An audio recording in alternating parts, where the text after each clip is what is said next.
अस्सलाम वालेकुम students, welcome to our channel rise and learn. Students, उम्मीद है आप सब खैरियत से होंगे। स्टूडेंट्स, आज मैं आपको अपनी इस वीडियो में CS 201 असाइनमेंट नंबर 1 का सोल्यूशन बताऊंगी। सोल्यूशन स्टार्ट करने से पहले स्टूडेंट्स, मेरी आपसे रिक्वेस्ट है कि मेरी वीडियो को लाइक और चैनल को सब्सक्राइब कीजिएगा और बेल आइकन को प्रेस कीजिएगा ताकि जब भी मैं कोई नई वीडियो अपलोड करूँ तो उसका नोटिफिकेशन आप तक पहुँच जाए। चलिए स्टूडेंट्स, CS 201 की क्वेश्चन फाइल को देखते हैं और समझते हैं कि क्वेश्चन फाइल में क्या क्या बताया गया है। ये आप देख सकते हैं, ये क्वेश्चन फाइल है CS 201 की। इसकी लास्ट डेट है 30 अप्रैल 2026। अब इसमें हम इंस्ट्रक्शंस देख लेते हैं कि कौन कौन सी इंस्ट्रक्शंस हैं जिसके अकॉर्डिंग फ़ाइल सबमिट करवानी है।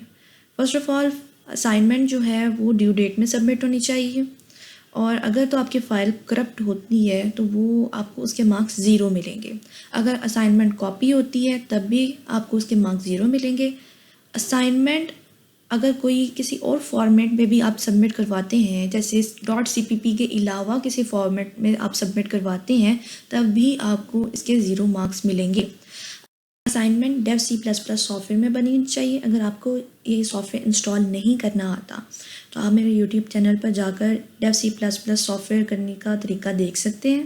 मैंने वहाँ पर वीडियो अपलोड की हुई है, आप जाएं वहाँ पर देखें कि किस तरह से डेव C++ सॉफ्टवेयर को इंस्टॉल करते हैं, फिर ही असाइनमेंट को स्टार्ट कीजिएगा। अब असाइनमेंट करने के ऑब्जेक्टिव्स पढ़ लेते हैं।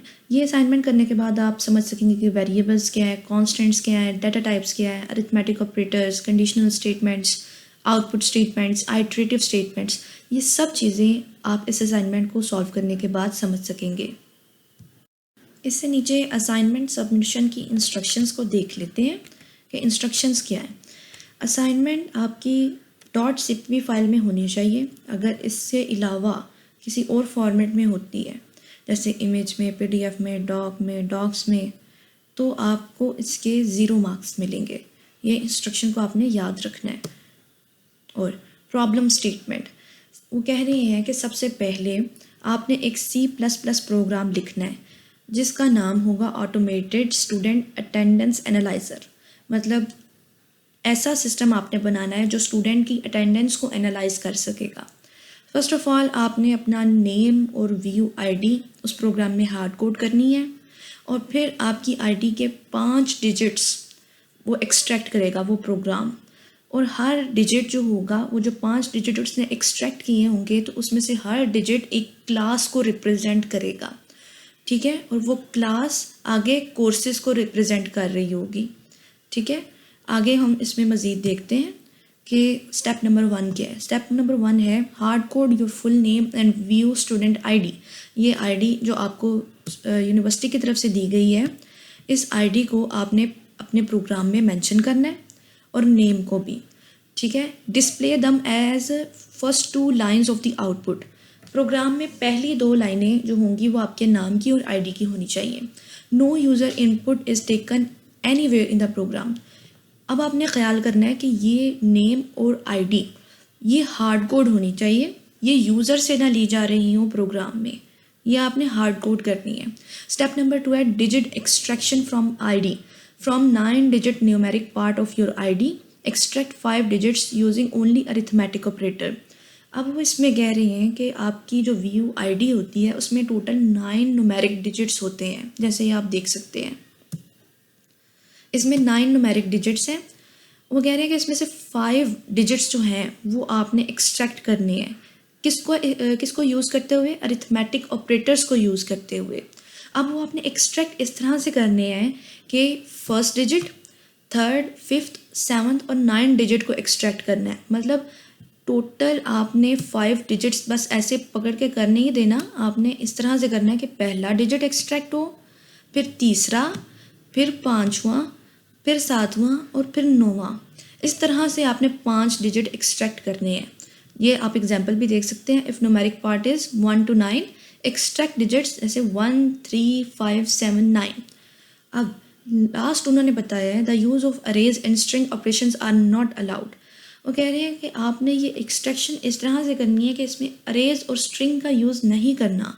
आपने डिवीजन और मॉडुलस अरिथमेटिक ऑपरेटर्स का यूज़ करके एक्सट्रैक्शन करनी है। स्टेप नंबर 3 है map each digit to a course. Each extracted digit represents the number of classes attended in one course. अब वो कह रही है कि जो डिजिट आपने एक्सट्रैक्ट किए हैं वो आगे नंबर ऑफ़ क्लासेस को रिप्रेजेंट करेंगे और वो नंबर ऑफ़ क्लासेस आगे यूनिवर्सिटी के कोर्सेज़ को रिप्रेजेंट करेंगे। ये इस फॉर्मेट में आप देख सकते हैं। इस फॉर्मेट में आपने प्रोग्राम बनाना है। आगे स्टेप नंबर 4 है कैलकुलेट अटेंडेंस परसेंटेज। आगे वो कह रहे हैं कि इसकी परसेंटेज आपने निकालनी है कि जिन स्टूडेंट्स ने क्लास अटेंड की थी। वो कह रहे हैं कि इस फार्मूला का यूज़ करते हुए आप परसेंटेज निकाल सकते हैं, क्योंकि वो कह रहे हैं कि वैल्यू जो है टोटल क्लासेस की 10-10 है। ये आप देख सकते हैं, ये 10-10 टोटल क्लासेस की वैल्यू, ठीक है। ये देखिए टोटल क्लासेस ये फिक्स्ड है, ये आपको प्रोग्राम में दी हुई है कि ये 10 ही रखनी है, ठीक है। तो टोटल क्लासेस की जो वैल्यू है वो 10 है। अब 10 को जो डिजिट आपने एक्सट्रैक्ट किए हैं यहाँ पर अपनी VU ईमेल आईडी से, क्योंकि हर स्टूडेंट की जो ईमेल कह रही हूँ VU आईडी जो है वो अलग है, तो उनके यहाँ पर डिजिट्स अलग होंगे, तो उसको 10 से मल्टीप्लाई करना है, तो आपकी परसेंटेज जो होगी वो निकल आएगी। अब वो कह रहे हैं कि display for each course name, class attendant digits और अटेंडेंस, ये 3 चीज़ें आपने रिप्रेजेंट करनी है अपने प्रोग्राम में। स्टेप नंबर 5 है डिटर्मिन स्टैंडिंग पर कोर्स। अब वो कह रहे हैं कि यहाँ तो इफ़ एल्स या इफ़ या स्विच का मतलब इस्तेमाल करते हुए आपने परसेंटेज निकालनी है।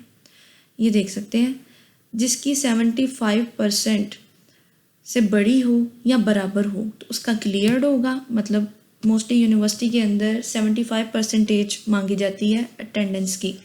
अगर इससे नीचे आ जाए तो वार्निंग पे चली जाती है, ठीक है, और इससे ऊपर रहे तो वो क्लियर्ड होता है, मतलब वो पर्सन जो है वो एग्ज़ाम दे सकता है। अब ये देखें 50-75 इसके दरमियान रहे तो वो वार्निंग है। अगर 50 से नीचे चले जाए तो डिटेन, मतलब वो निकाल दिया गया स्टूडेंट, ठीक है। तो ये आपने साथ मेंशन करना है। अब summary and overall status after processing all 5 courses count and display the number of courses in each standing. और कह रहे हैं कि 5 कोर्सेज को प्रोसेस करने के बाद आपने डिस्प्ले करना है और काउंट करना है कि स्टूडेंट इस वक्त कहाँ पर खड़े हैं, जैसे क्लियर हो गए हैं या वार्निंग पे हैं या डिटेन्ड है। एक्सपेक्टेड आउटपुट फॉर्मेट, इस फॉर्मेट में आपने अपना प्रोग्राम बनाना है। जैसे ही आप देख सकते हैं फर्स्ट 2 लाइन में आपका नेम और आईडी, फिर एक्सट्रैक्टेड डिजिट्स आएंगे आपकी VU आईडी से, VU आईडी से एक्सट्रैक्टेड डिजिट्स आएंगे, फिर अटेंडेंस रिपोर्ट इस तरह से आपने मेंशन करनी है, और ये कोर्सेज, ये कितने स्टूडेंट्स ने क्लास अटेंड की, टोटल क्लासेस 10-10 है, उसकी परसेंटेज और वो कहाँ पे स्टैंड कर रहे हैं। फिर समरी में बताना है कि कितने क्लियर हैं, कितने वार्निंग पे हैं, कितने डिटेन्ड हैं। ये सारी चीज़ें आपने इस प्रोग्राम में बतानी है। आपको इस प्रोग्राम की मुझे उम्मीद है आपको समझ आई होगी, और आपने याद रखना है ये नोट नीचे, remember that printf and scanf are not allowed. If you use it in program your marks will be deducted. वो कह रहे हैं कि ये C++ प्रोग्राम है और इसकी ही आपने लैंग्वेज यूज़ करनी है। ये printf और scanf C लैंग्वेज में यूज़ होते हैं, सो आपने C लैंग्वेज अपने प्रोग्राम में यूज़ नहीं करनी, आपने C++ यूज़ करनी है। अगर आप C यूज़ करेंगे तो आपके मार्क्स डिडक्ट होंगे।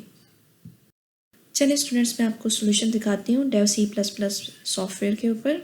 ये आप देख सकते हैं, इस तरह से आपने ये प्रोग्राम लिखना है। First of all header files आपने ऐड करनी है, IO स्ट्रीम, IO मैनिपुलेटर और यूजिंग नेम स्पेस std, और मेन के अंदर आपका कोड होगा। ये देख सकते हैं आप। स्टेप 1 हार्ड कोड करना है आपने अपना नेम और ID, और फिर numeric part of IO student ID ये आपने इस तरह से लिखनी है। स्टेप 2 में उसे एक्सट्रैक्ट करना है, और वो भी अरिथमेटिक ऑपरेटर्स का यूज़ करते हुए। ये देख सकते हैं आप टोटल क्लासेस, ये किस तरह से मैंने प्रोग्राम किया है, अटेंडेंस रिपोर्ट, ये सारी चीज़ें ये मैंने आपको जिस तरह मैंने आपको क्वेश्चन फाइल में समझाई थी, ये मैंने इस तरह मेंशन की हुई हैं स्टेप करके। आप इसे वीडियो को पॉज करके नोट करते जाइएगा।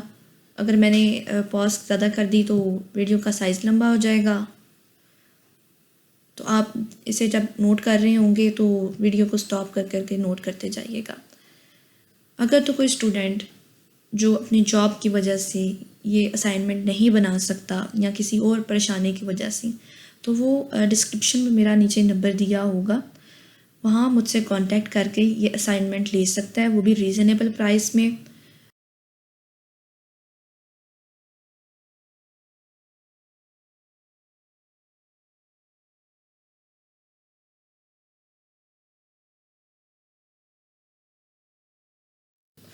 उम्मीद है स्टूडेंट्स आपको मेरी वीडियो पसंद आई होगी। अगर तो आपको मेरी वीडियो पसंद आई है तो मैं अगेन अपनी वीडियो में रिक्वेस्ट करती हूँ आपसे, मेरी वीडियो को लाइक और चैनल को सब्सक्राइब कीजिएगा, बेल आइकन को प्रेस कीजिएगा। दुआओं में याद रखिएगा। नेक्स्ट वीडियो में मुलाकात होती है। अल्लाह हाफिज़।